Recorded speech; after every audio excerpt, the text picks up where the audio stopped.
I'll say my career in finance started at the dinner table with my parents. My father used to have my two sisters and I, after dinner, read the annual reports of the companies on the Nigerian Stock Exchange that he and my mother had invested in. Of course, it was something that we didn't like at the time that basically started my love for finance. For me, it's also extremely significant because my parents were civil servants and didn't make very much money. So all of the education, and we're a family that believes in education, that I had, they were able to give me that education because of those investments that they made in the stock markets, the dividends that they earned yearly from those investments. But more importantly, I think early in my life, I understood the value of finance, the value of capital, the value of capital markets, the lifelong skills that you gain from managing money, whether it's the discipline that it engenders, whether it's managing a budget, planning, investing, saving. And so I believe that finance is actually very intricately related to how we live our lives. Discipline, planning, preparation, investing for the future, saving for the rainy day. And so my love for finance basically started from when I was very young. In the last 2 years that I've been in the bank, we've been also associated with leveraging innovation, leveraging the capital markets to solve some of the world's most difficult problems, whether in respect of the refugee crisis or in respect of issues of pandemics. We issued the first pandemic bond targeted at developing country issues in June this year.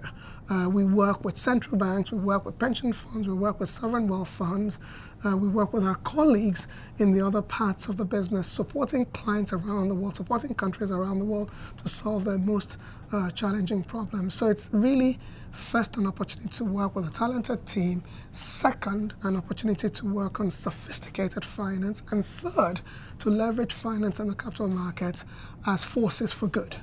If you work at the World Bank, you'll understand what inspires me and my colleagues. First, our mission is a world free of poverty. Second, we derive our goals from that mission, which is that we would love to end extreme poverty by 2030 and also boost shared prosperity. And that for me means that everybody can eat 3 square meals a day. People have the dignity of a job, that we address some of the most daunting challenges that we have in the world related to the environment, related to social issues, related to governance issues, and to work for an institution that has a role to play to make those things happen, whether in Africa, in Asia, in Latin America, in Europe, and the Americas. It's really a privilege, and so it's to work for an institution that has such purpose, but also to be able to bring finance and the capital markets to the work of development and to solve some of the most challenging problems in the world. The exchanges and market infrastructure institutions around the world are absolutely critical to dealing with the most difficult challenges in the world. First, exchanges help in creating wealth. Second, they help in distributing wealth.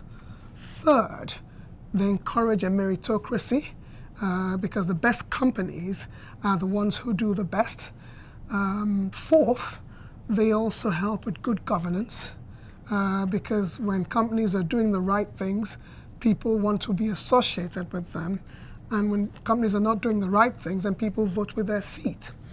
But most importantly, at a time when the world is facing climate risk issues, when the world is facing social issues, when the world is facing governance issues, the fact that exchanges have influence over at least the 45,000 or more companies that are listed on exchanges, and much more because there are many companies that are trying to get listed, is for me a really important tool for transforming society and tackling some of the most difficult challenges that the world faces.